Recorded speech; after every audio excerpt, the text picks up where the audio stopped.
Hello, everyone. Thank you so much for coming. Thank you so much for taking out your time.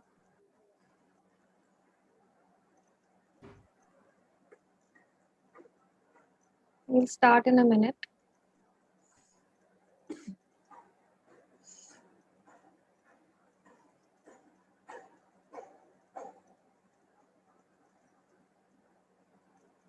Good evening.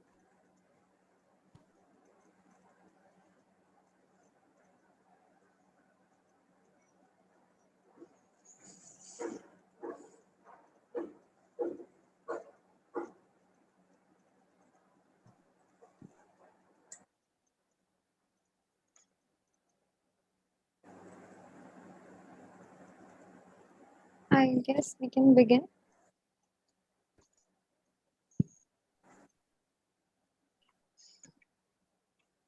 Good evening, everyone. Welcome to another webinar or workshop of AAVYA-The Ray of Hope. So this workshop is in collaboration with LUMOS, a Knowledge Steez initiative. And today's topic is suicide prevention. It's a very important topic to be discussed on. Before we start, I would like to give a small introduction, a brief introduction about what AAVYA is, what LUMOS is. So AAVYA-The Ray of Hope is an initiative by a bunch of Delhi University graduates where we aim to raise awareness about various taboos in the society for, say, mental health, menstrual health, sex education, uh, suicide prevention, and all such issues. And that for one such issue, we are here today. Thank you so much for joining in. This webinar, as I said before, is in collaboration with LUMOS Campaign. And to introduce LUMOS Campaign, I would like to invite Harshita. Over to you, Harshita. Thank you, Muskan. Good evening, everyone. I'm Harshita Agarwal from Knowledge Steez. So, Knowledge Steez has always been particularly dedicated towards imparting quality knowledge and information dissemination among scholars, students, faculties, and other professionals. In the same vein, realizing the dampening effect on the ongoing coronavirus pandemic on everyone's mental health, the organization decided to launch a dedicated campaign on mental health, and LUMOS came into existence. LUMOS stands for Let's Unite for Mental Health of Thyself, is an attempt to promote social awareness regarding various dimensions of mental health, along with bringing up positive change around. In LUMOS, we believe in the theory of extroversion that signifies the quality of being energetic and not shy, and enjoy being with other people, as we want people to realize that communication and participation are the key to better mental health. Hence, one should speak up one's mind and let one mind, neurons, and breathe. At LUMOS Campaign, we are constantly working for making our world a better, healthier, happier, and a peaceful place for everyone's mind. And we are truly humbled to host this session in collaboration with AAVYA. Thank you so much for having us over here. Thank you so much, Harshita. So for today's session, we have with us Sachi Mulki ma'am. She is a psychologist and the training manager at Sisters Living Works, an NGO. So Sisters Living Works is an NGO dedicated to the cause of suicide prevention in India by raising community awareness, involvement, education, and advocacy. And the workshop is an The workshop will be an interactive session where we'll learn about recognizing warning signs of suicides, risk factors, and all such things. Before we begin, I'm posting a link here. It's a feedback form link for pre-workshop. So please, guys, it's a request. Do fill this form before we begin, and then I guess we are good to go. I have posted the link on the chat box. So if you would please feel free to fill the form, and it would be great if you could, switch on your cameras and we can make it a more interactive and fun session. Please feel free to switch on your cameras. Okay. Thank you so much, Anirudh. I think we can begin, ma'am. Ma'am, you're on mute. Yeah, maybe we can just wait for like 2 minutes and everyone can just quickly fill in the form. It won't take a lot of time. Yeah, sure. Before we start. Yeah, so please feel free to fill the form. It'll just take you a minute. Till then, we can get more people.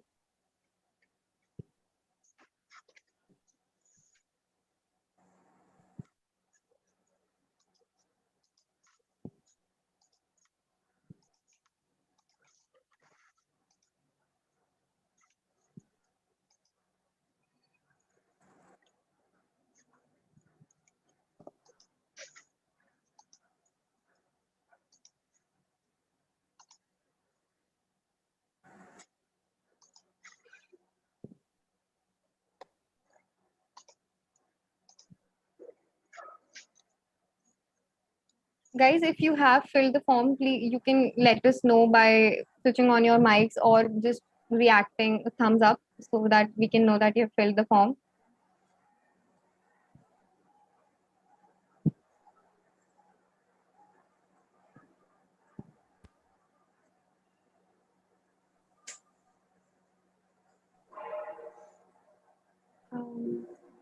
I think they have filled the form, ma'am. Okay. Sure. So maybe we can start then. So, good evening, everyone. Thank you so much for joining in today. I know it's a Sunday evening, and I really appreciate you all, taking the time out and joining us for the session today. I'm Sachi Mulki, and I am the training manager at Sisters Living Works. So maybe before we start the session, a few ground rules maybe. One is that the topic is suicide, so it can get heavy, it might be emotional for some, and if at all you feel that it's getting heavy for you, please feel free to step out of the session for some time. That's completely okay. Secondly, as Muskan also mentioned, we want this to be an interactive session where we can share, learn from each other, learn from the session, and I really encourage each one of you to share your thoughts, and really make this a very safe space for all of us. So if at all someone is sharing a personal story, a personal experience, let's try to keep it within the space. And of course, please participate, ask questions. You can share whatever thoughts you've had on the topic. So just to give you a brief about our organization. So Sisters Living Works was started by Mrs. Gayatri Datta, and she started this organization after she lost her family members to suicide. And she realized that there's a lack of awareness on the topic, a lot of misinformation about suicide, and which is why our organization works towards building awareness around suicide prevention. So before we begin, I would just like to understand that when I say the word suicide, what really comes to your mind? This could be a word, maybe some questions that you have about suicide. What exactly comes to your mind when you hear the word suicide? If you're comfortable, you can unmute yourself and talk. If you want, you can maybe type out in the chat box.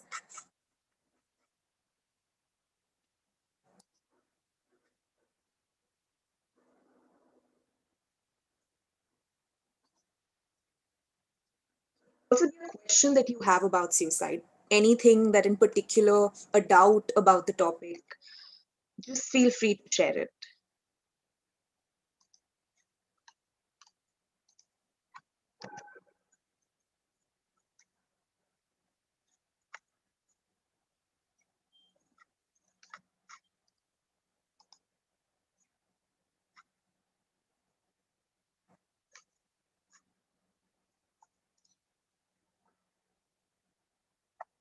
Anyone, just when you hear the word suicide, what really comes to mind?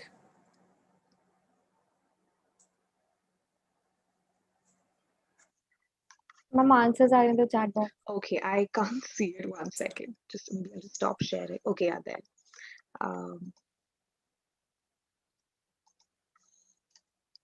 Okay, so fear, hopelessness, state of despair, self-realized death. Okay. Yes, these are very, very valid points. Any questions in particular that you've had about suicide? Doubts, because it's such a topic we often don't talk about, but we hear about it very often.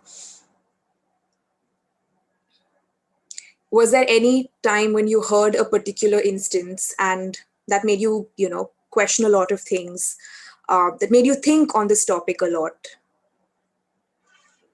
Please remember, this is really a safe space where, you're free to share. And I think the more we share, the more we'll be able to learn from each other. So I really encourage you all to do that. So these are very valid points, as you all have mentioned: fear, hopelessness, despair.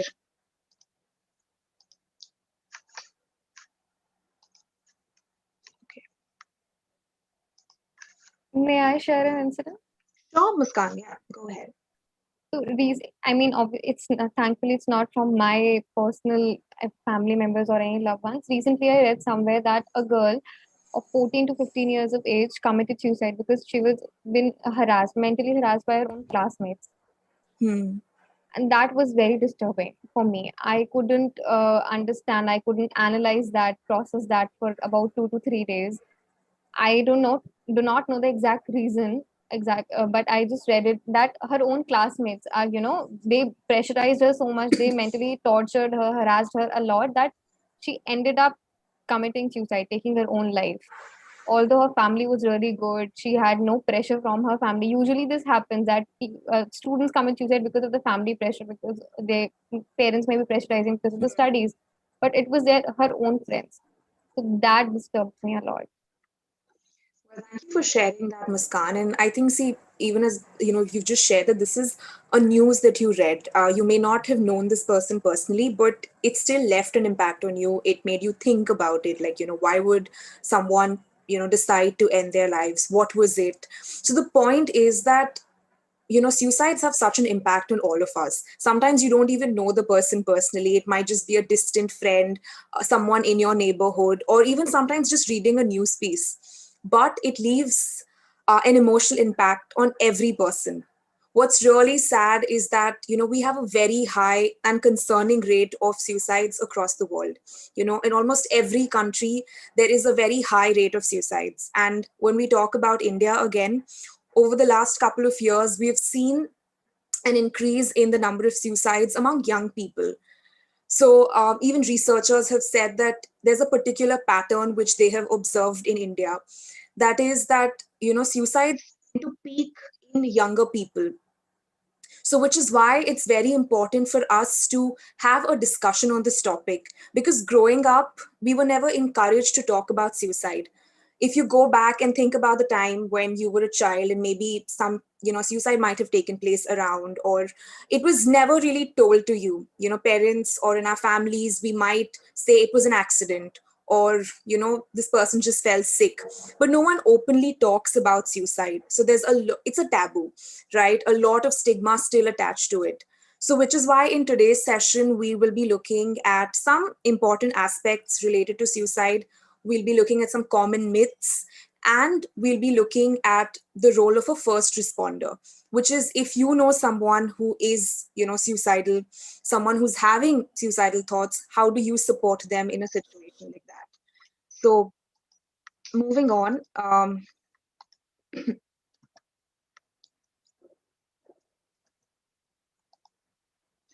so these so we all know that suicide is a tragic event, and every suicide is a tragedy which has long lasting effects on the people who are left behind. So for every one suicide that takes place, about 14 to 16 people are affected. And this could be the family members of the person, the friends, the neighborhood, their immediate community. So it leaves an impact on every person. Some suicides are impulsive acts on in the spur of the moment, or sometimes it's a premeditated act, which means there's a lot of planning which has gone in: when, how, where. So it's important for us to understand that for someone who decides to attempt suicide, or someone who decides to end their life, suicide seems like the last option for resolving their problem. It appears like the only solution that they have. It's not about ending your life, but it's more about ending the emotional pain and distress they are in. These are a couple of news articles from India, and we've seen this across different age groups, among different people from diverse backgrounds for different reasons. Whether we're talking about examination pressure, we're talking about conversion therapy, or the problems faced by the queer community, or we're talking about the financial burdens, we're talking about farmer suicides. So there are different reasons, different age groups, different people affected by it. So let's learn some, common terms related to suicide, some basic terms that we need to remember. So one, of course, is what is suicide? So suicide is defined as death, which is caused by self-directed, injurious behavior with an intention to die. So there is a clear intention to die as a result of this behavior. A suicide attempt is a non-fatal, self-directed, potentially injurious behavior with an intention to die. But in a suicide attempt, the person survives it.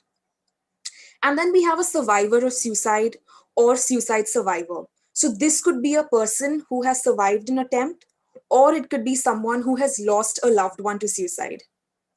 So suicide, in its own is not a disease, but it's something which is affected by different factors: biological, psychological, sociological. So different factors that might be contributing to it. So when we talk about suicide prevention, generally the notion is that when we say suicide prevention, okay, it's mental health. Mental health means mental health professionals.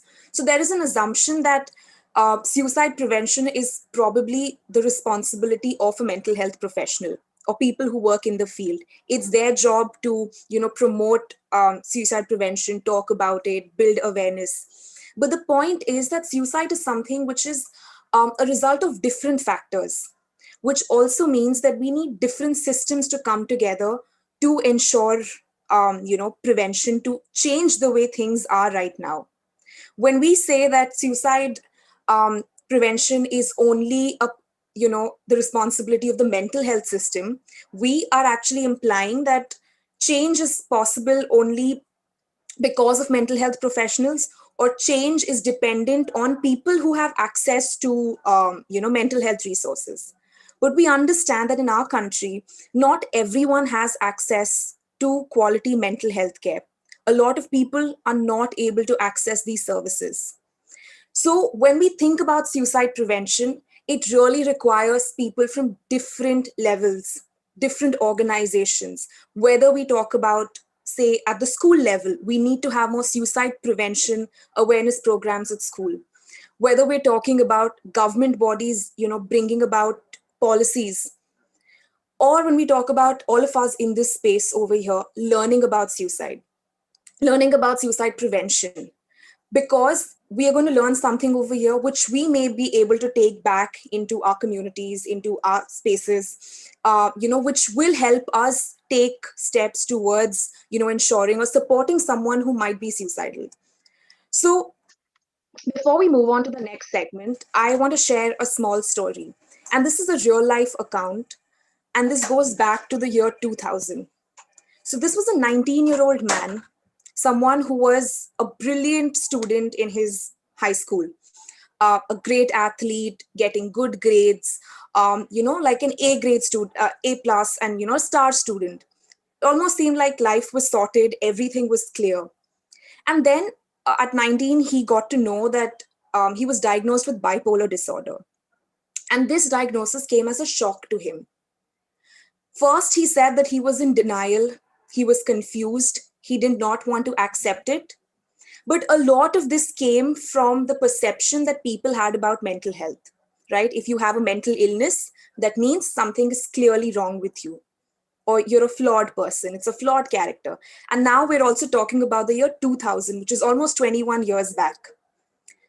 So he was in such a space where he felt really lost, confused. He was consulting a psychiatrist, but he was not able to follow up with plans, not take his medications on time. Eventually, he started feeling like he was a burden on his family. His future appeared hopeless. And there were times when he realized that he was getting thoughts about ending his life. Sometimes these thoughts would become really strong, and sometimes he was just in a space where he felt that this is it. I need to end this pain that I'm dealing with. So he decided that, and this was based in the US. So on this one particular bus journey, he decided to get off on the Golden Gate Bridge in San Francisco. And when he was there, he was in such a space where his thoughts were really strong, thoughts about ending his life. And he says that at that time, even if someone would just talk to me or ask me, how are you doing? I would just tell them everything about what I was going through.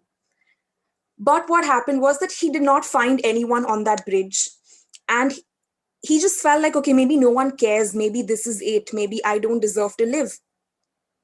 And he jumped off the bridge. But the moment his hands left the railing, when he was mid-air, he realized that I want to live. I regret this decision. I want to survive. Fortunately for him, he fell into the water. He did break a few bones, but he survived. And today, he is working in the area of suicide prevention, sharing his story with people. So, why did I share this story with you? So, when we talk about the state of mind of someone who's suicidal, many times people feel that if a person has made a decision, or even if you have one thought about ending your life, that means it's a final decision. We can't do anything to change it. So, when we talk about the features of the state of mind of someone who's suicidal, studies have shown three distinct features. The first one is ambivalence. So ambivalence basically means that there's an emotional conflict. On one end, you want to live, and one end there's this wish to die. And this conflict goes on for a really long time. And this can go on till the time a person decides to make an attempt. So even in the story that I shared, you realize that his feelings to end his life, peaked at a point and he decided to jump. But the moment he was mid-air, suddenly that wish to live is what came forth.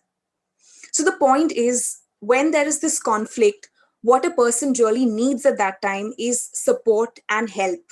And if you're able to give them the support at the right time, this can increase their wish to live, and it decreases the wish to die. Second one is impulsivity, as the name suggests. You are in a space where you just take a step or make an action. So sometimes suicidal thoughts are suddenly triggered because of a day-to-day stressor.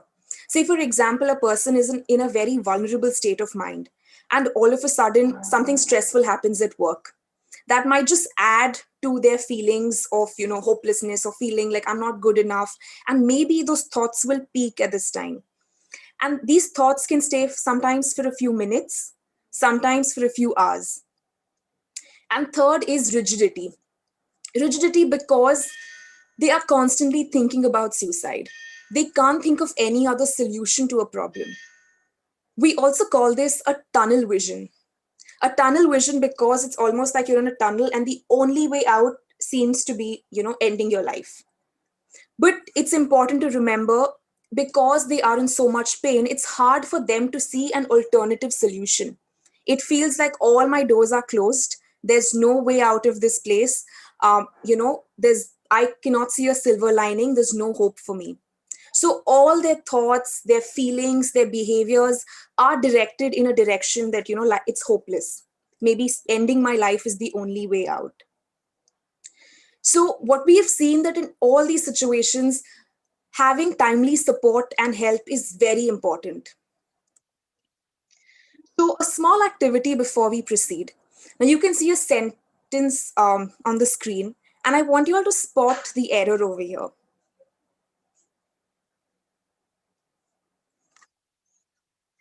It's okay if you all are not sure, you all want to just guess, that's completely okay.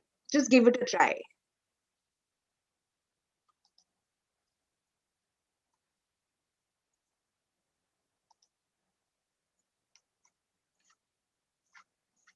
Ma'am, may I try? Sure, yeah. I guess a committed is used for crime, not suicide. Like Yes, suicide is not a crime. absolutely. So you're actually on point. Um, we tend to use the word committed very often, right? We were used to using the word committed and say, suicide, committed suicide. But the point is that when we say the word committed, we are implying that they committed a crime. Um, and we know that for the longest time, um, suicides were associated with being a crime, and because of this people faced a lot of discrimination. Even people who died were denied proper rights. They were denied a proper burial. Sometimes people were not even buried, they were buried outside the cemetery, or they were seen as criminals, or so when we say the word committed, we tend to further stigmatize suicides. So the ideal way the correct and the more sensitive way to say it would be died by suicide. So this was just something that I wanted to bring to your notice as well. So does someone know about the suicide? What is a suicide contagion? Has anyone heard about it? Any guesses as to what it might be? You can even write it down in the chat box if you're comfortable doing that.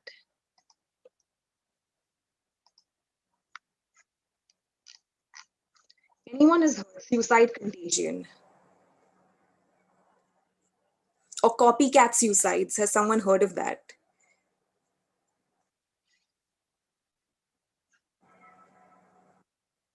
Anyone who'd like to take a guess at what it might be? It's like one person's feeling is getting transferred to the other. Okay. Person is influencing the other person with the same vibe. Okay, a same vibe, okay.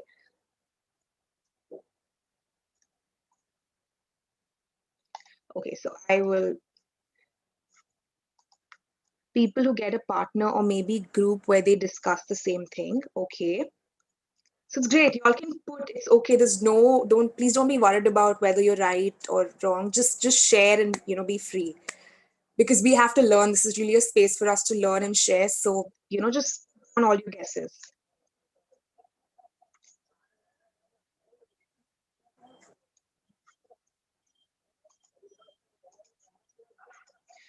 So what exactly happens in a suicide contagion is that generally when one suicide takes place, especially if it's a, if it's, for example, a lot of times when it is, it's a famous personality, a famous celebrity, for example.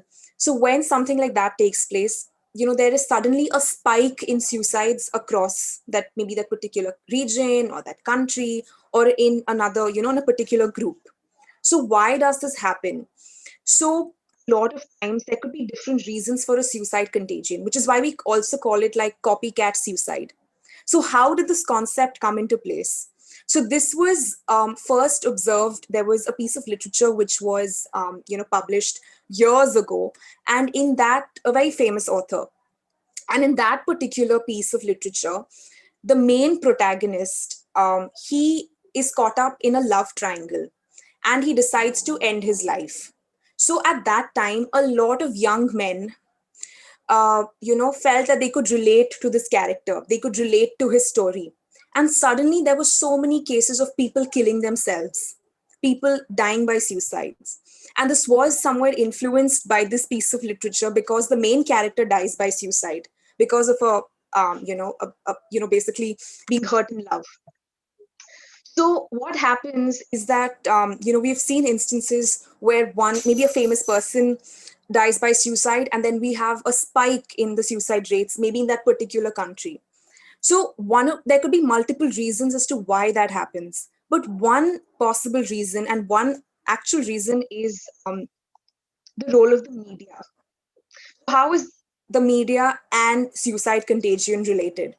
So now media is a very important part of every person. Like, we all consume news in different ways.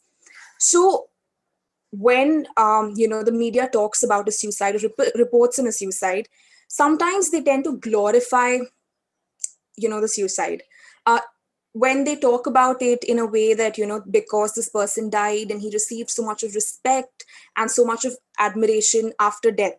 So sometimes people might feel like, okay, maybe if I also do this, maybe if I also die by suicide, I might possibly get that kind of respect and love, or that kind of, support from people around me.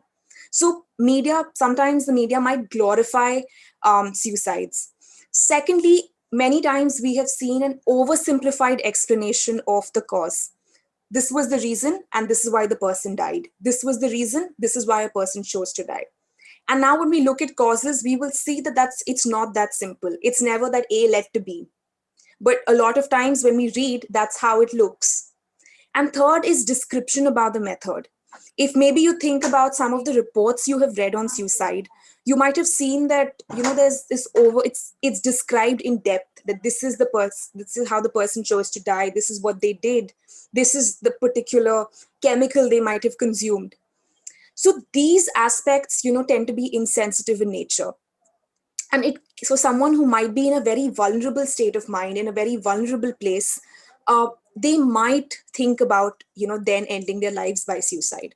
So which is what is very important, even when we talk about the media. And I don't know if there's anyone over here who's from the media background or like an aspiring journalist in the future. But the point is that when we talk about suicides, it's especially when you're writing about it in a paper, it's important for us to even emphasize on getting help. That's the most important thing, which is now, if you see a few news articles recently, maybe a lot of them write down the helplines at the end. They tell you where to get help if you're feeling suicidal, and that is what we need to emphasize on, which is getting help. This is, of course, few numbers about suicides in India. And we know that death by suicide in the age group, which is 15 to 39, is higher among females. So, according to the World Health Organization, a couple of years ago, they started with a campaign called, 40 Seconds of Action, because they said that every 40 seconds, one person dies by suicide every year, every day. And then they said that by 2020, this would become every 20 seconds, one person dies by suicide. But this was, of course, speculated before we were hit by the pandemic. And we know that in the last 1.5 years, things have become really, stressful. People have been in a lot of emotional distress, and we have seen a higher rate, of suicides that have taken place, not just in India, but also globally. So when we talk about India, we know that we are facing a major mental health crisis. We have more than 56 million people who are suffering from depression, about 38 million people who are burdened with anxiety disorders, and maybe a lot of other mental health conditions, a lot of other stressors which might be contributing to their state of mind as well. So when we talk about the causes of suicide, we generally we understand that there's never a single cause for suicide. There's never a single cause. It's never that A led to B. Generally, there are multiple stressors which come together, and they create a feeling of hopelessness and a lot of despair and emotional pain, right? It's a lot of emotional distress, and there is hopelessness that I don't know if things are going to get better. I don't see a way out of my situation. So when we look at the possible causes, we have environmental, historical, social media, health, and social isolation. So these are just categories, and we will look at each of these categories in depth. But maybe before that, I would like each of you all to maybe take a guess at what are the factors we could possibly consider under each of these categories. You all can take a guess, it's completely fine.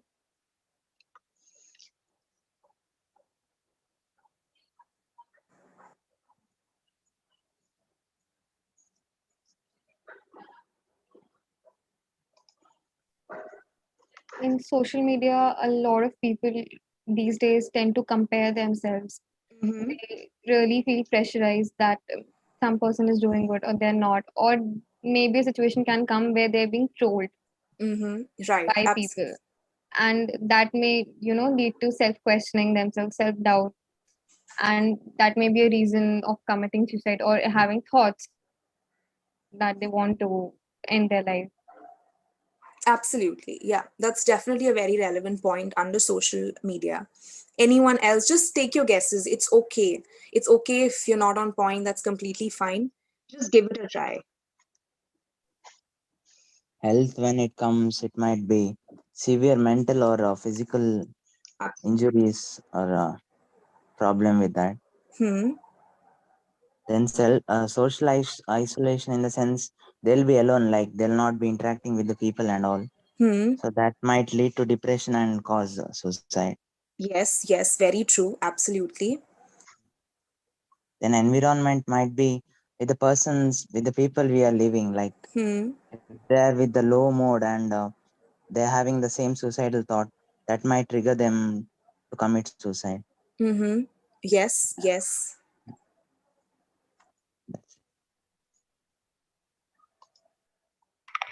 Hello, ma'am. Yeah. Sometime happened when we do not follow or do not regulate a healthy social life.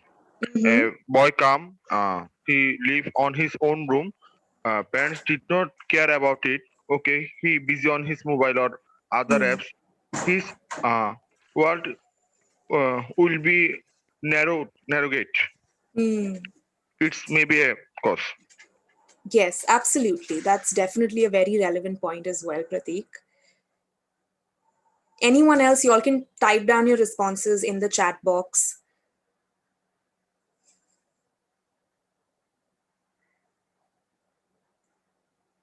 Yeah, ma'am. There is a point about a health issue. Hmm. In some case, I think the people who have not a physical strength or sometime who are become victim of bullying for his health, there also be a tendency of being loser. That is Hmm. a cause of being suicide. Absolutely. Yes, yes. Very, very important point. Thank you so much for sharing that, Muskan, Anirudh, and Prateek. We will look at these factors now. Um, So when we say environmental, of course, we mean the person's environment.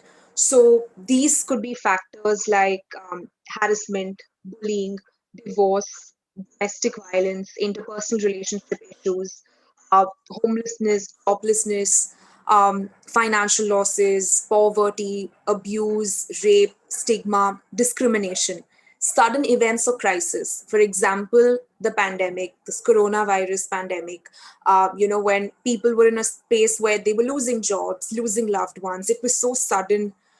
People were also experiencing like survivor's guilt, like people dying and everyone's losing loved ones. And also, of course, social isolation, being away from people for a long time.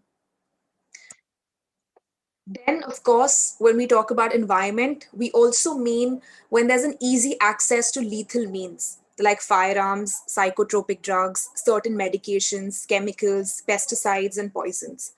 Now, this easy accessibility to dangerous or lethal items is very important, and it's a key point which a lot of which countries have kept in mind when we talk about suicide prevention. Like for example, in Sri Lanka, a couple of years ago, this was probably in the 90s, they had a very high rate of suicide, and it was even higher than India at that time. And that time, the government over there decided to introduce, a policy intervention where they introduced a regulation on the sale and use of a particular pesticide, which apparently a lot of people were using, to attempt suicide. So the moment they introduced this, policy, which was regulating the use and sale of this particular chemical, there was a drastic change in the rate of suicides. It almost fell, the rates fell by almost half. So the point is easy accessibility is a very important factor to keep in mind. And even when we talk about it in India, a lot of times we have seen farmer suicides, right? Because even like among farmers, they have easy access to pesticides and these chemicals. So which is why this is another factor that is kept in mind when we're talking about prevention, suicide prevention. Exposure to graphic, sensationalized accounts of suicide. So we look more into this in when we come to social media. History of suicide. So when we say history, that means we're not saying that if a person has attempted suicide in the past, they will definitely attempt suicide in the future. But we are saying that there is a higher risk. But what is important in that space between a previous attempt and a future attempt is getting the right kind of help, intervention, and support. When you are able to get that, a person might be able to take care of themselves better. So that is very important, getting the right sort of that intervention in between. When we talk about suicide by a loved one or a friend, now this does not mean that if someone has lost a loved one to suicide, they will also do the same in the future.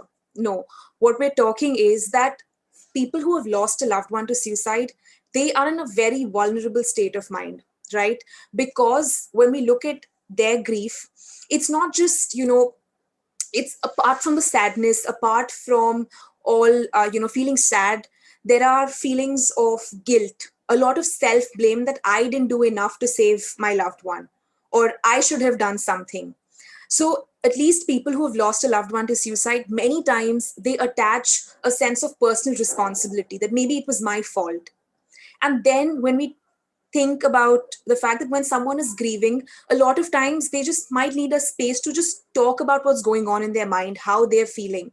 But in India, for example, suicide is still stigmatized. There's a lot of taboo attached to it. So many times they don't have enough space to talk about it, right? Others might be wondering that maybe I should not bring the topic up. Maybe I should just not talk to them about it.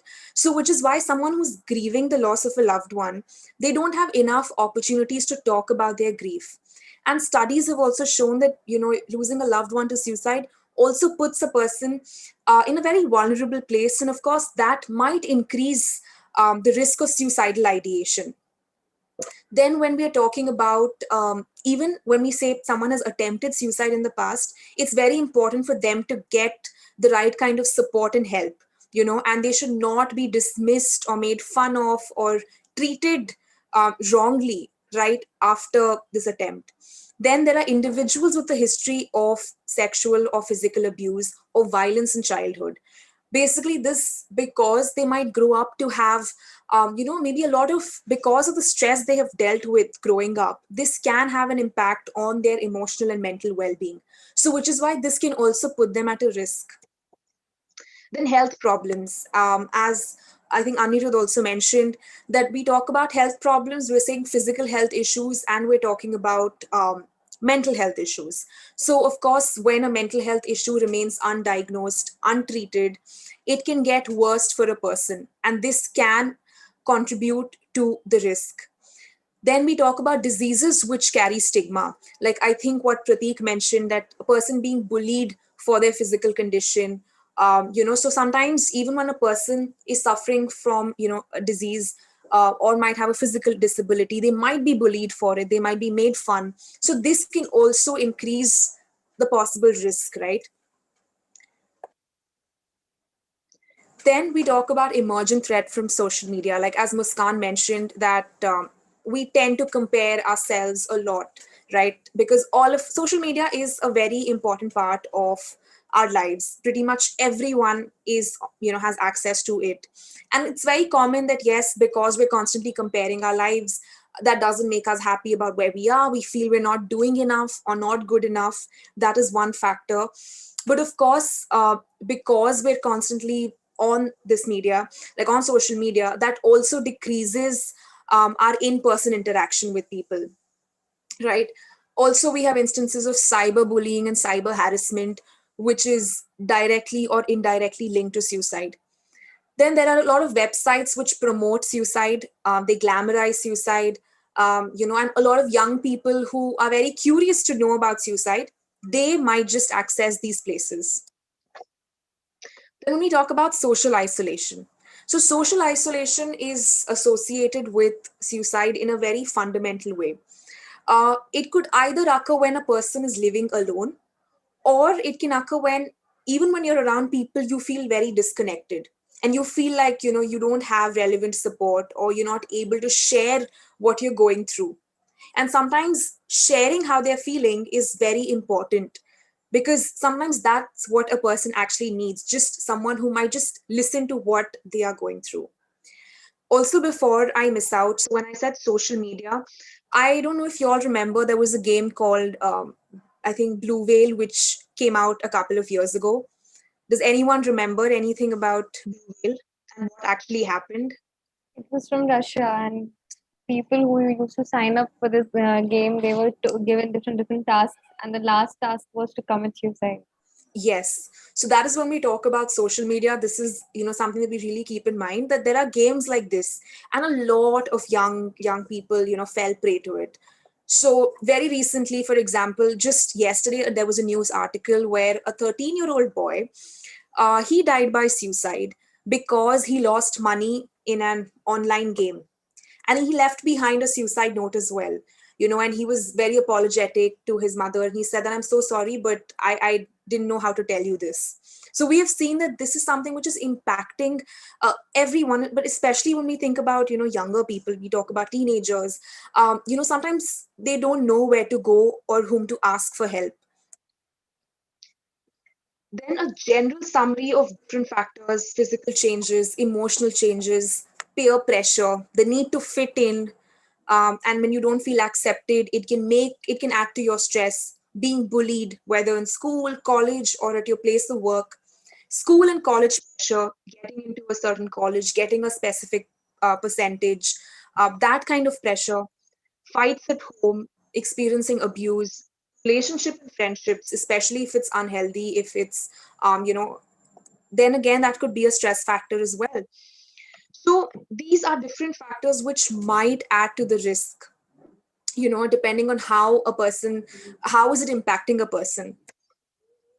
So when we talk about challenges in India, challenges when it comes to accessing help, why are people hesitant? Why are people scared to reach out for help? Definitely when we talk about when they are emotionally and mentally distressed, but also what really stops people from getting help when they are having thoughts about suicide, thoughts about ending their life. What do you all have to say about it? What do you think stops people from reaching out?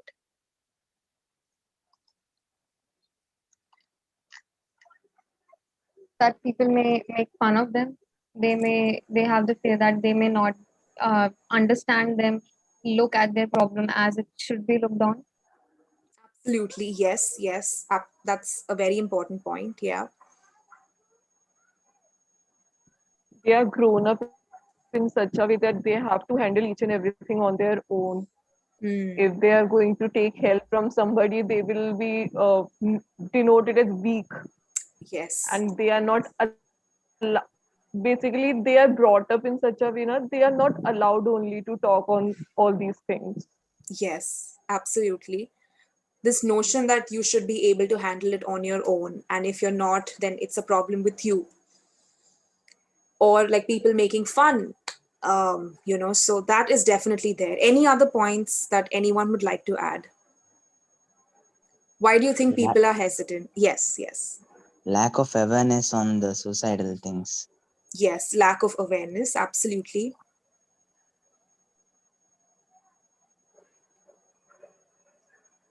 Anyone who just really want to type in the chat box, you can do that as well. Any person who didn't know how to react or how to overcome from this situation or this situation which might not be in his fear or in his favor. Okay, yes, yes.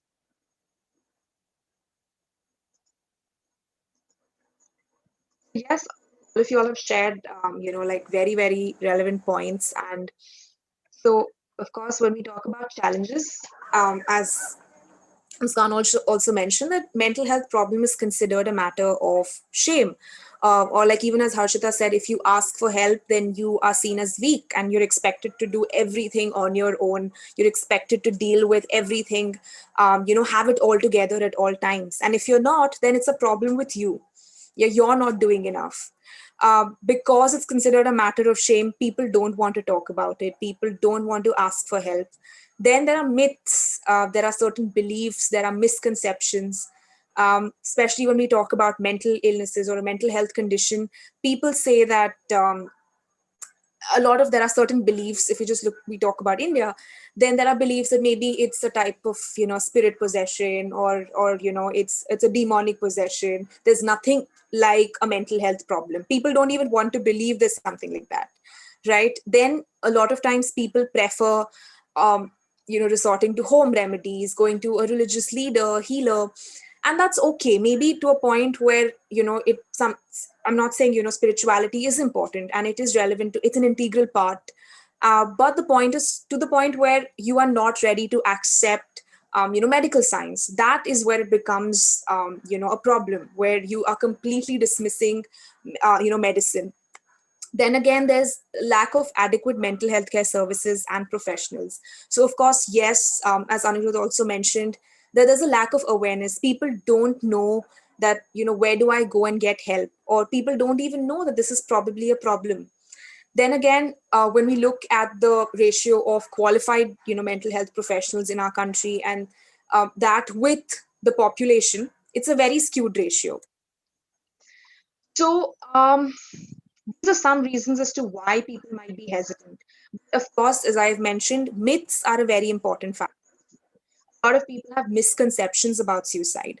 So I know all of us at some point might have had a certain misconception about suicide. Maybe for the longest time, we didn't know this was a misconception. And then eventually we learned that this is not how it is, or this is how it was. So do y'all have any myths or misconceptions that y'all had previously, and then you got to know that, this is just a misconception? Sometimes even, like, for example, when you're a kid, the first time you hear about suicide, you hear different stories, especially ideas that are fed to you, that this is what suicide is, or aisa hota hai. So is there something that y'all were told about suicide? What was your first what was the first time you learned about suicide? What was what was told to you, or what did you hear about it? He is offender or paranormal activities. Sorry?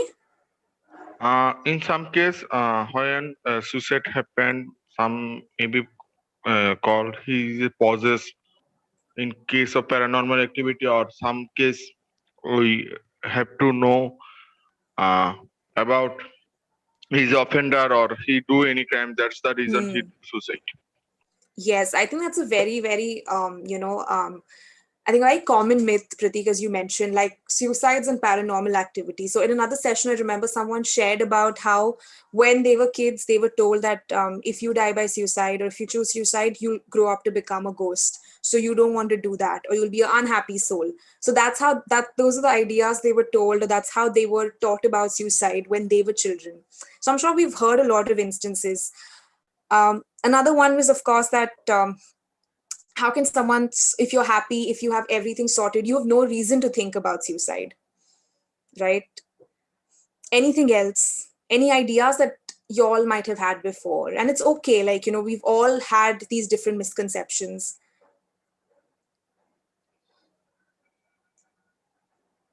I heard it somewhere that people who want to, gain attention, who are attention seekers, have try these things, try to commit suicide, attempt suicide. Yes, this is a very, very, very common misconception as well, that people who attempt suicide are just doing it for attention. Anyone else? Anything that you've heard? There is nothing like depression or anything, and that cannot lead to suicide. And if you are thinking about something, just divert your mind. Everything will come back to normal. Sometimes it doesn't happen. You have to take some help. Only then your mind will come back to normal, or your life will become normal.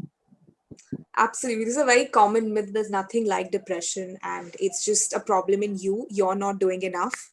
And that maybe it's just, a lot of times people say think positively. I'm sure all of us have seen a lot of motivational speakers, a lot of speakers who just say that positive vibes only. I'm not saying positivity is bad, but just believing that, depression is when you switch your thoughts. That is not how it works. It's not always positive. And, so there are, of course, a lot of myths. And we look at some of these very common misconceptions that people have. And maybe a few of them, you might have also heard at some point, or, so let's, um,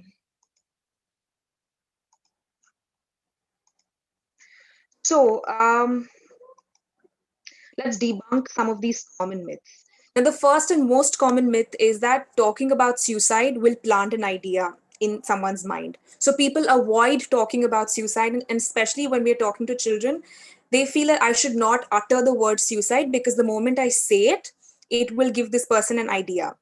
Now, research has shown that talking about suicide does not increase, neither does it create a risk. It actually reduces the risk. Because when you talk about suicide, you create a space for a two-way communication.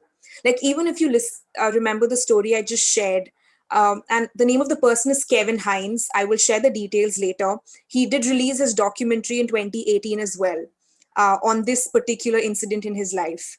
So, at that time, Kevin Hines basically, when he was on that bridge, he says that, even if there was someone who would just ask me, how are you doing?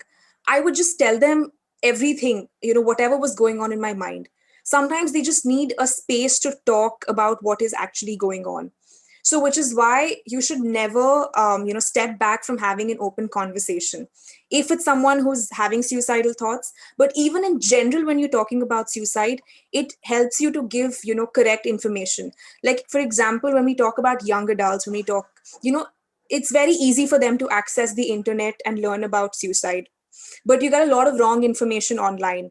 A lot of places, promote the wrong ideas. So when we are able to have an actual conversation, a healthy conversation, give them the right facts, then that can, of course, help build awareness, but also dismiss any kind of myth that they have about suicide.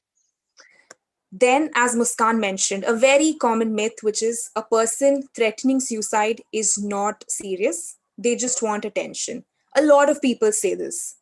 Now, if any person talks about suicide or says something like, I don't feel like living anymore, I feel like I'm a burden on everyone, or, in any way indicates that they want to end their life, that should be taken as a cry for help, right? Most people who feel suicidal, they don't really want to die. They actually want to end their pain, that emotional pain they're going through. And it's very hard for us to actually describe what that might be for someone who's suicidal. Sometimes, yes, in a very small number of cases, maybe a person might use suicide to threaten another person. If you don't do this, I'll kill myself. But even if a person is using suicide as a way, as a threat, or to manipulate the other person, that still indicates that this person is struggling with something emotionally, mentally, and they also need help. So, for that matter, anytime a person talks about, suicide, about ending their life, you should take it seriously, and you should not make fun or just, dismiss them. Like, for example, this is another instance of a person who lost her mother to suicide when she was 13.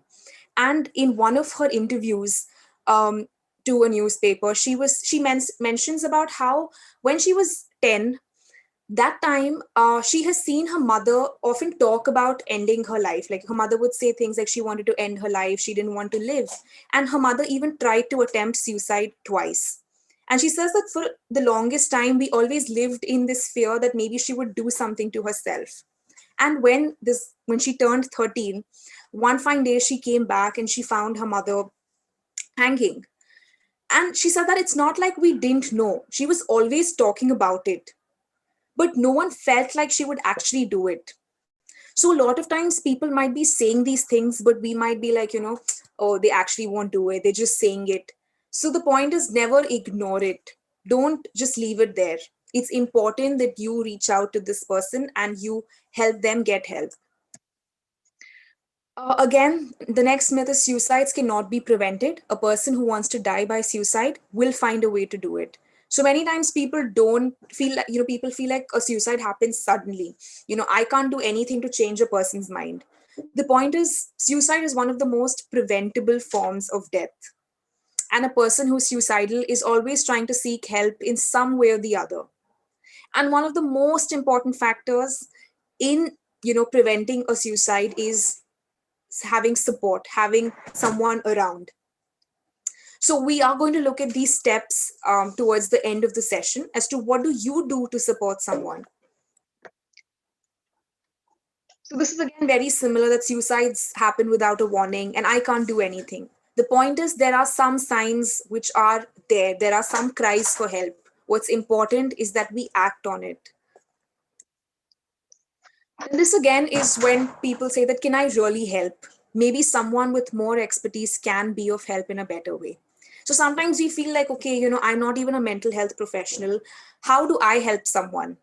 The point is, yes, we do need a mental health professional eventually. We do need, a qualified professional, but there are certain steps that you can take. It's almost like looking at this as a kind of a first aid. Like you hurt your knee and and the person is bleeding.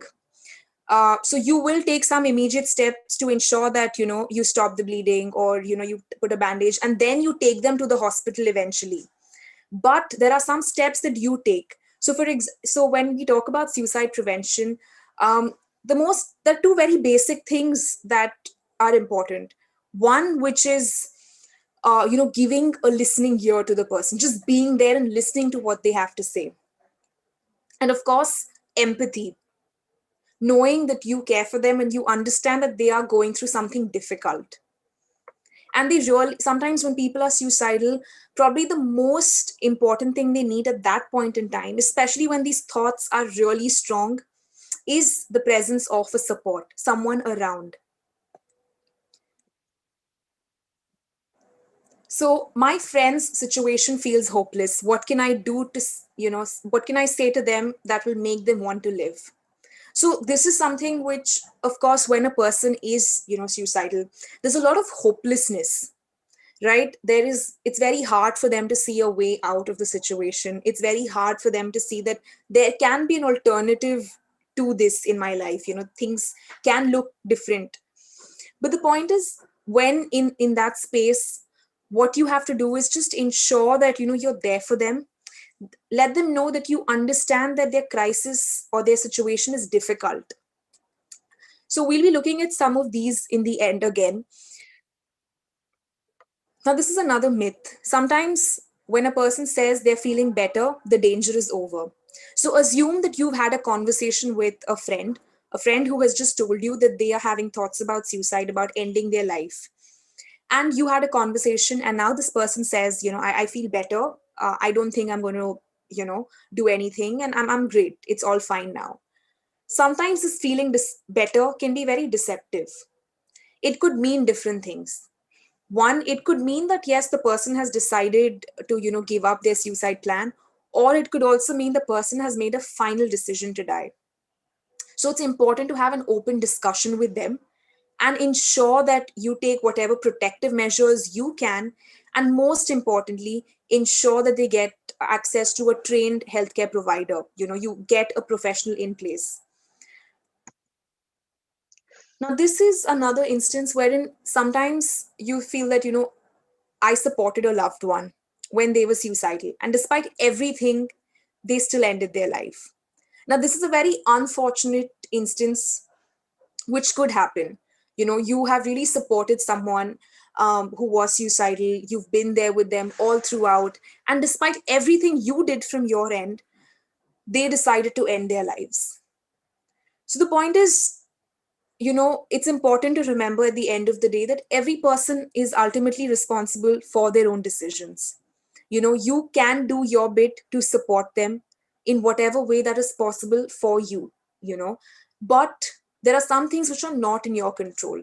So in a situation like this, it's always important to remember that, try to get help yourself, whether that's reaching out to a counselor or a therapist, but it's important for you to process what you're going through at that time. Then again, people say that once someone is suicidal, they will always remain suicidal. Or even if someone has attempted suicide in the past, they're going to do it again in the future for sure. This is like a lifelong thing. The point is that many times suicide risk is very short term and situation specific. It's like an impulsive response to a particular, stressor in your environment at that time. Like there's a particular situation which is probably, triggering these thoughts. So suicidal thoughts can return in the future, but they're not permanent. And as I mentioned, it's very important to get timely support and help, because then a person can, be trained to take care of themselves. A lot of people who've attempted suicide in the past, or who've had thoughts of suicide in the past, they've gone on to live really healthy and long lives eventually. So help is very important.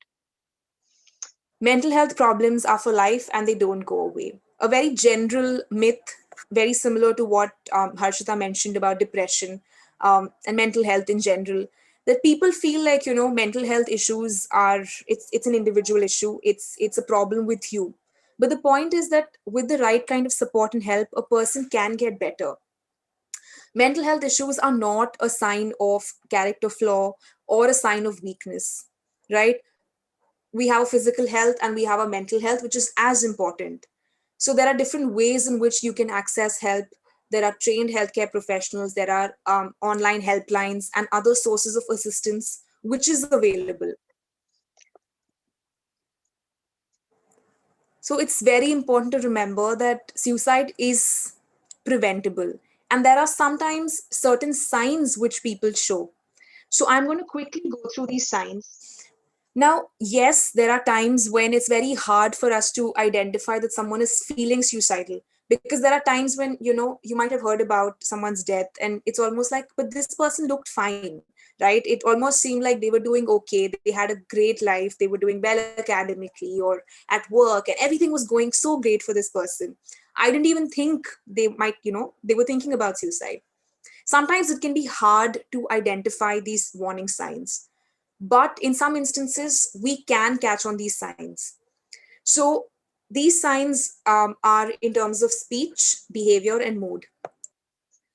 So speech can be a direct verbal sign where it's very clearly the person is telling that, I want to kill myself, I want to end my life, I wish I was dead. These are some examples of possible statements a person would make. Then we have indirect verbal signs where a person is hinting that they want to end their life. Like, I'm a burden. I just want to be alone. I can't imagine living the rest of my life. So, indirectly, they're implying that this is too much for them. Then, behavior.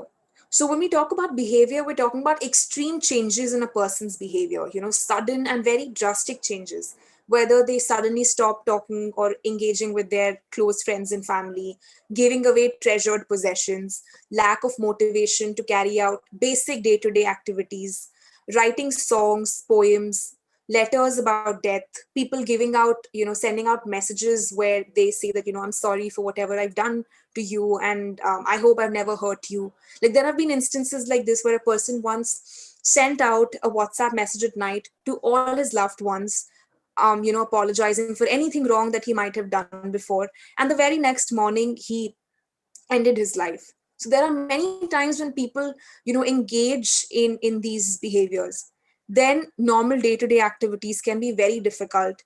Sudden changes in their eating, sleeping, losing the desire to take part in your day-to-day, favorite activities, trouble concentrating or even thinking clearly, a sudden decline in the academic performance or performance at work for that matter. When we talk about feelings, people could show, have different feelings in the way, someone might be having this long-term period of sadness, impulsivity or making decisions without thinking about the consequences, apathy or neglect, feeling very anxious, getting very angry or like a lot of rage, even for the smallest of instances, getting irritated at the drop of a hat. So people can have like sudden, changes or very extreme changes in their behavior and their mood and things that they say. So these are all possible signs which it's important for us to pay attention to. And now, for example, you say it's a friend and you feel that maybe this friend of mine is thinking about suicide. I don't know, because suddenly they have stopped interacting with everyone. And I know that sometimes they used to mention things like, I feel like I'm a burden on everyone else. And I think that maybe this person might be thinking about suicide. But how do I reach out to them? How do I actually start a conversation with them? This is something that all of us wonder, what step can I do? What step can I take right now? So this is where the role of a first responder comes in. And we have to remember 3 steps, which is ask, care, and treat. Or you can remember the acronym ACT. So when we say ask, it's very important. If you feel that maybe this person is thinking about suicide, ask ask them very clearly that, if they are thinking about it. You can say that, I am concerned about you lately, and I just wanted to check if you've been having thoughts about suicide. I know it's sometimes hard to just put it across, but it's important you do ask. Very important, actively listen to what they have to say, which means full attention when you're having this conversation with them. Acknowledge their talk, behavior, and feelings. Acknowledgement is very important because you're letting them know that, I understand your situation is difficult. It's not easy for you. Instead of saying things like, this is not how you should be feeling, you should get strong, you should believe in just positive things, things get better. Things get better. Yes, there's a way of supporting them. But very importantly, don't tell them that this is not how you should be feeling. Life is very important and you are just selfish thinking about suicide, or telling them things that, so don't go into any kind of debating or judgment or advice giving. Your focus should be on just being there for the person, listening to what they have to say, and acknowledging whatever they're going through. Second is care. Let them know you care for them and you understand. Yes, you may not be able to relate to their situation. You might not be able to put yourself in their shoes completely. But it's important to let them know that, I understand that you're going through a very difficult crisis and your pain is valid. It's very understandable. uh, Try to talk to them about, what is bothering them, what in particular is troubling them at this point. Give them your attention. Ask them if they have any plan. Like, a lot of times people have made a plan, right? When we say a premeditated act, people sometimes think about when, where, and how they want to end their life. So ask them if there is any plan. And of course, don't encourage them to do it. Sometimes as friends we might joke that, if you decide to jump from the building, I'll jump with you, we'll die together. What are friends for? We might joke about something like that. But it's important we keep all our jokes aside, because this is not a space where we should encourage them to do it in any way. Try not to act shocked, because this will put a lot of distance between you and the other person. So try to have a more neutral stance when you are having a conversation like this. And most important is treat. Find professional help as soon as possible. If you can, either, reach out to, say, a mental health professional. If you can, take them to the nearest hospital, and, try to help them get help as soon as they can. Sometimes it might even mean, just if you're not able to access a place immediately, or maybe a person is having these thoughts but they need you feel like they need to talk to a professional at that point, maybe call up a helpline. But do something which also involves a professional, because that is very important.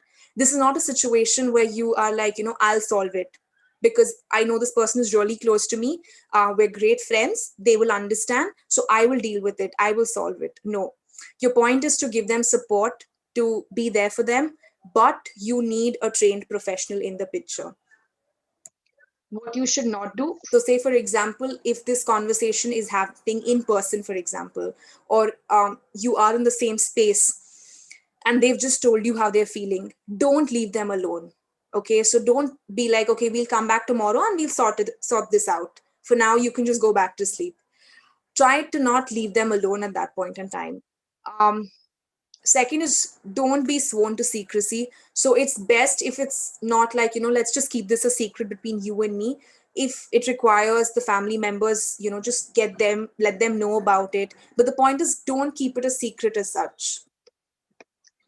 Now, if you are with the person, your focus needs to be on ensuring that you can take some protective measures at that time. So if this conversation is happening in person, you are there, try not to leave them alone. Stay with them, secure the environment. So in that room, if you feel there's a particular object or there's a chemical or a medication that a person can use to harm themselves, then try to remove it from the place. So secure the environment, and of course escort them to mental health care services. So those were the three steps. Now I just want someone to maybe just quickly summarize um, those steps and what you might have learned from it.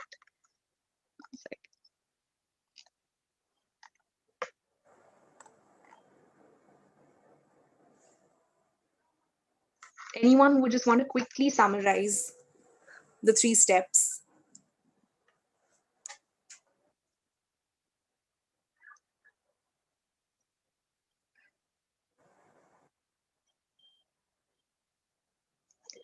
The 3 steps of a first responder. Convince either of the parties.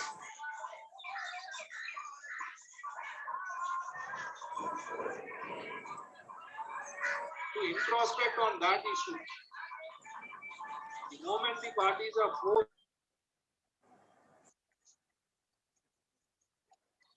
Some steps that you would take if someone you know is thinking about suicide. What are some steps that you would immediately take? The steps that we just went through. Be with them. So there were 3 alphabets. There was an acronym. Do you remember that? Act, yeah. Yes, yes. So what does A stand for? Anyone? You can type it in the chat box as well. That's okay. Ask. Ask, yes. What does C stand for? Care. Care, yes.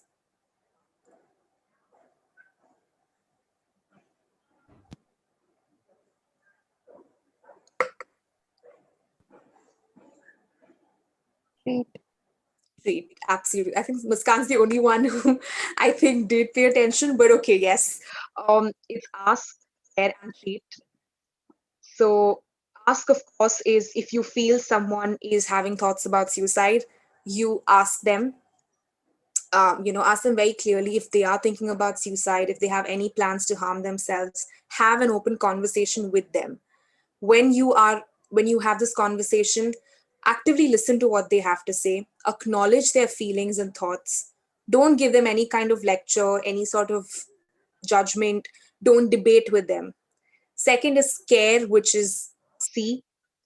Here you basically let them know you care for them, care about what is going on, and you understand that they are going through a difficult situation.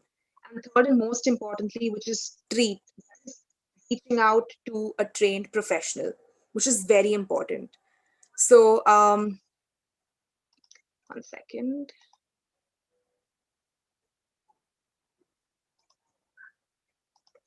So, just in summary of. So, of course, when it comes to how you can help, number one is watch out for the warning signs. So, anything in specific related to their speech, what they're saying, are they saying anything related to ending their lives, hurting themselves? Then if you feel this person might be showing a, a sign, then of course ask them, listen to what they have to say, don't judge, no judgments. Of course, most importantly, seek help from a trained professional. So of course, when we talk about mental well-being in general, there are some um, factors like protective factors. Protective factors, decrease the likelihood of a suicide taking place, or maybe a negative outcome when it comes to a person's mental well-being. So some of these factors in general, this is just in general and not specific to suicide, but remembering that it's okay to ask for help. It's okay to get help. There is this notion that I should be able to deal with everything on my own, or because this person I look up to dealt with life so well. And if I am not dealing with life that way, then maybe it's a problem with me. Understand that we're all very different. And, there are times when we might get really stressed. It might feel like, so much is happening. I can't deal with all these things. I feel like it's bothering me. It's having an effect on my mental health, my mental well-being. I need help. Ask for help. It's very important. Of course, in general, keep yourself engaged in some kind of physical activity. It's great for your mental well-being. And of course, the importance of having a positive family and social support. So even when we talk about suicide prevention, the presence of support is very important, right? Providing support to each person around us, because you probably don't know who might just need that at that point in time, right? Suicide prevention is something which all of us really are, like working towards, in the sense that we want things to change. Right now, we are seeing so many suicides that take place, and all we really want is that things get better. And it starts with these very small steps that each of us can take, right? Um, so these are some helpline numbers. I will be sharing another PDF containing the helpline numbers as well. So in case you do feel the need, please do reach out to these numbers. If you know of someone who might be also in a space where they might be having thoughts about suicide, encourage them to reach out, especially in times like this when it might be difficult for some people to access help directly, or maybe at night, for example, you feel this way but you need to like reach out. Do call up on these numbers. All these helpline numbers have different timings, but the first one is a 24 by 7 helpline. So, of course, at Sisters Living Works, we have a couple of things that we also do apart from our workshops. And one of them is this learn to act. So, the 3 steps that you saw, the role of a first responder, we have a course which is available on our website. And you can do this course for free. And you can also get a certificate eventually. Next is that we have a support group as well, a support group for people who are survivors of suicide loss, and for anyone who just, and we have a support group for emotional distress. If you just want to come speak, if you're dealing with any, or even if you just want to have a space to come and share, you can come and join that support group.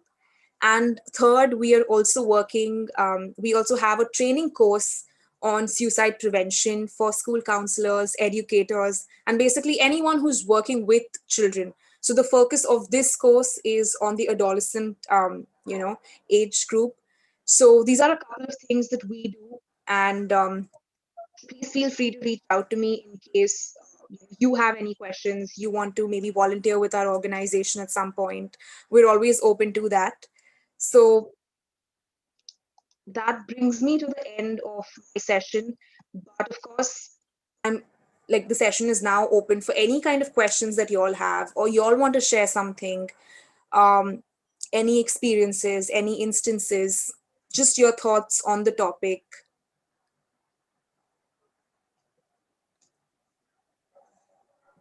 We had a question when we circulated the form. So Right. there were a lot of questions, but most of them have been answered. That how can you control suicide, how can you prevent suicides and all. Yeah.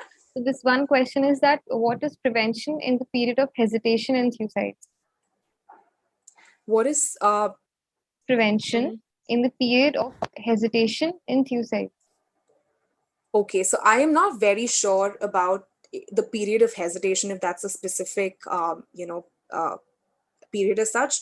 But what I can say, what I understand from the question, is a period of hesitation. When you talk about hesitation, could mostly mean like hesitant to get help, because a lot of times when a person is having thoughts about suicide, you're really hesitant to ask for help, reach out for help, because you don't know how another person would take it. Sometimes you don't even know if um, you know a lot of times you don't even know if what sources of help are available for me.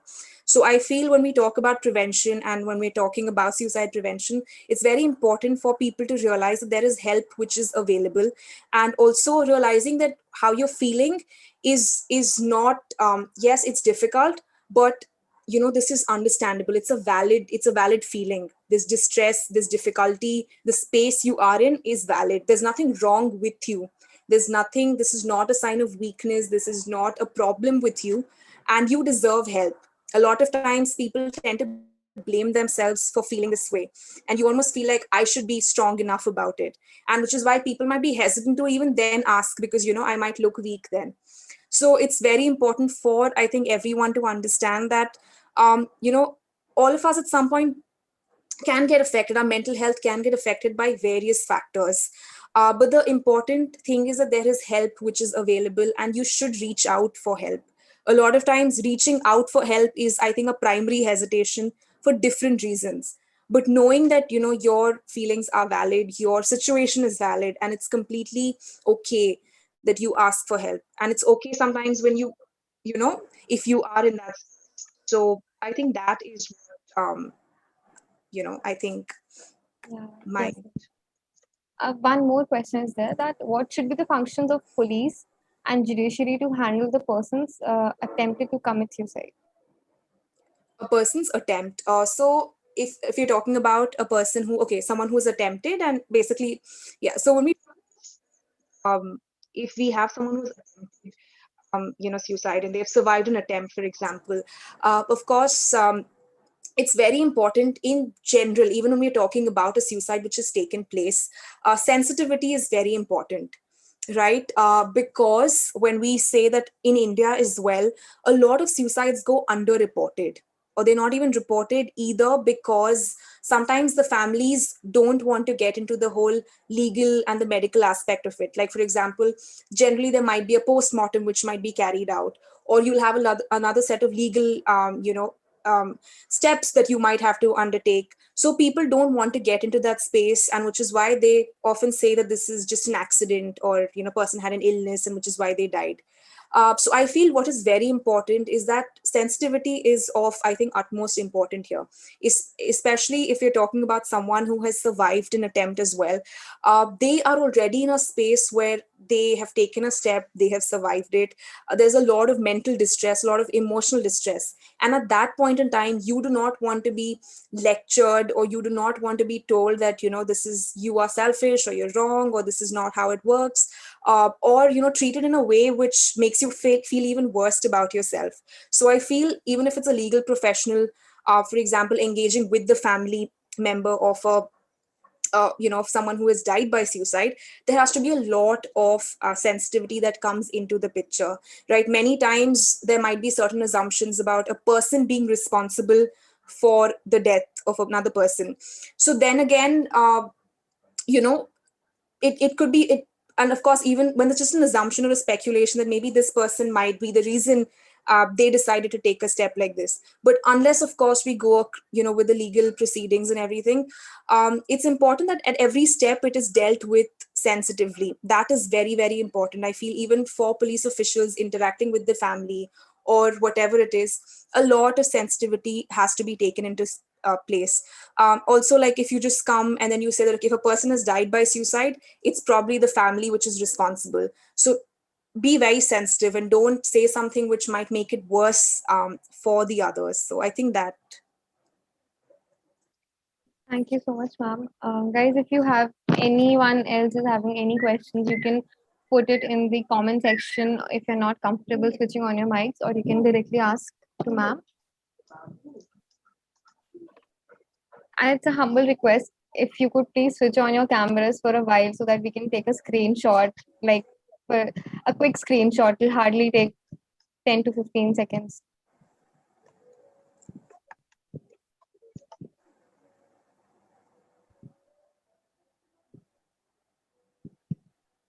Thank you so much. And I have shared the feedback form on the chat box. So Sorry, I'm so sorry, but I just saw I think Anil has just mentioned that only people lacking goal commit suicide. So I just wanted to kind of maybe just talk about that for maybe a minute.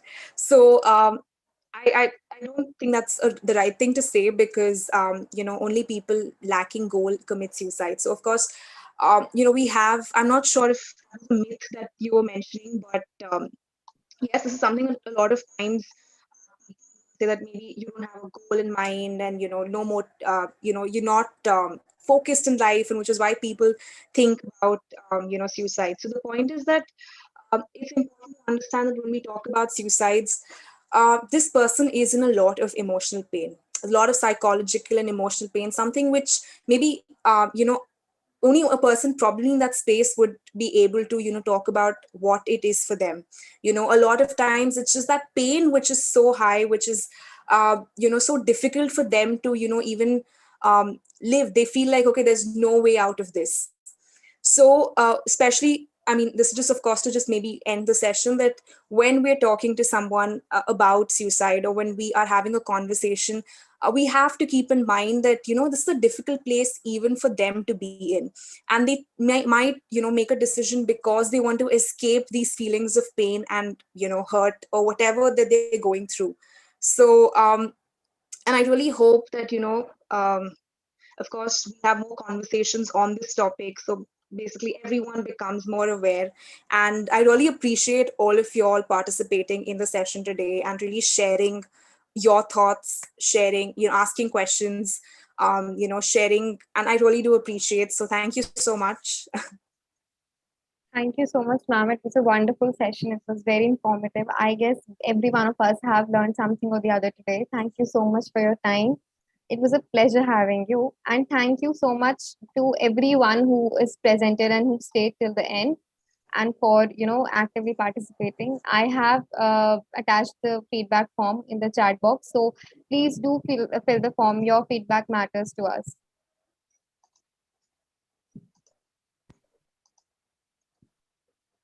Okay. So I think that shall we end this now? Yeah, I mean, everything's, if there are any other questions, you all can also Yeah, you reach can. out to us. So, Yes. So I'll just mention the Instagram handle. If you want to reach out to ma'am, you can.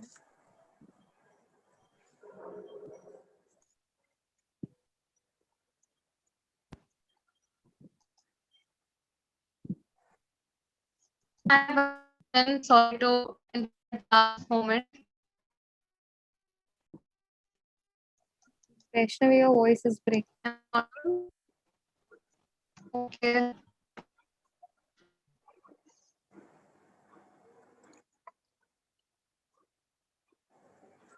You can switch off your camera. Okay, she's left.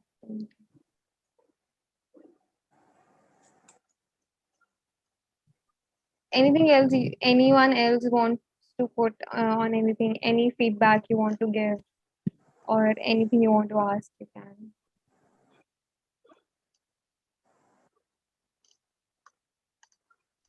One question. yeah, sure. Is there any ideal time between the person thinking that he will commit suicide and later change the phase that he will not commit the suicide? Something like that.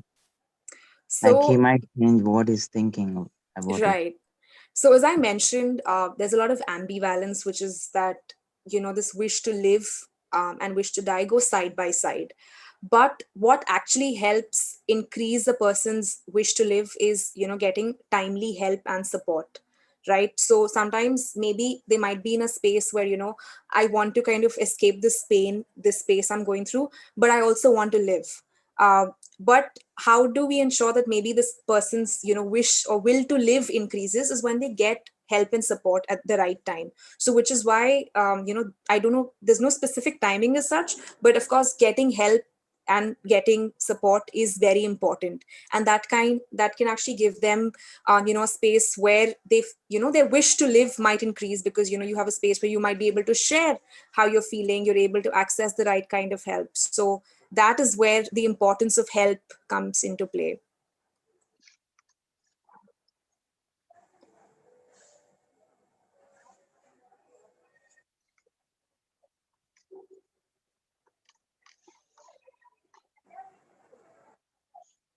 Any other questions? Maybe if you want, you can also reach out to us. And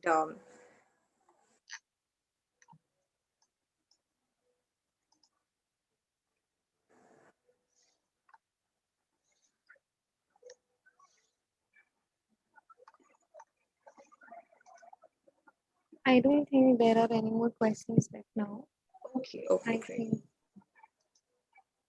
just one thing I want to ask, that if we find someone near to us who may have suicidal thoughts, so should we uh, suggest them to consult to a therapist, or we should ourselves try to help them? So of course, sometimes a person, you can of course tell them, and it's important to encourage them to see a therapist. But um, a lot of times people might be hesitant. They might be like hesitant to even just reach out. So of course, they might need your help sometimes, or your support might be very important along the way for them, getting help. And especially if it's someone as well, try to ensure that you're able to provide your support when they are also in the process of getting therapy. So it should not be like, okay, I've just had this conversation with you, now you're seeing a therapist, and that's it, like that's about it. The point is that somewhere, of course, just try to ensure that you are there, especially if they might have shared it with you. They might need your help to reach out, maybe go and see a therapist in person. So of course, if that is what a person wants, then definitely. Thank you, ma'am. I think that there are no more questions now. So thank you so much for your time, ma'am. Thanks a lot. It was a wonderful session. And It was a pleasure having you. And I wish that in future we may conduct more such workshops and we may have more people and spread awareness. Right. Thank you so much for having me and for being such a great, audience of like participating. So Pleasure is all ours now. thank you. Thank you. Take care. Take care, everyone. Thank you so much. Stay at home. Stay safe.